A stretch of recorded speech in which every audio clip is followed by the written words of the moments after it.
aasta naisartist.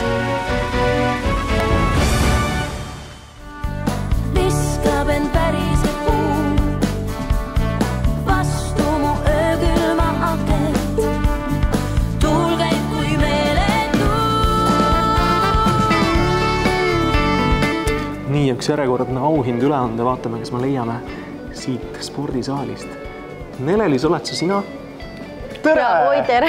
Rõõm näha sind. Korraks palun sind enda juurde, mul on sul midagi üle anda. Nii. Ma tea, kas sa oskad seda arvata või mitte, aga igal juhul kuldne plaat ja aasta naisartist. See auhind kuulub sulle, Nelelis. Palju õnne! Oi! Tubli olnud. Suur aitäh! Vau! Okei, suur aitäh! No see on tõesti suur üllatus.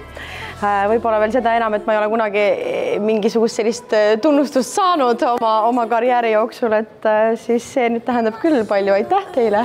Igal juhul oled sa juba välja mõelnud selle, kuhu sa selle seina paned, sest tööd on tehtud ja siin on tunnustus. Jaa, ma ei osanud seda üldse oodata, sellepärast ma pean nüüd tõesti natukene mõtlema, et kus on selle vääriline koht, et õhtul mehega kindlasti kodus arutama, et kus see kohe niimoodi kenasti silma torkaks. Ja ma tegelikult tahaksin tänada kõiki, kes on selle plaadi valmimisel olnud kaasatud. Loomulikult Siim Aimla, Johannes Lõhmus, Kristjan Mängel, Jaan Jaanson, Janno Trump ja Rain Rämmal. Te olete täiesti supermehed ja ilma teieta seda auhinda mina praegu oma käes ei hoiaks. Aitäh teile!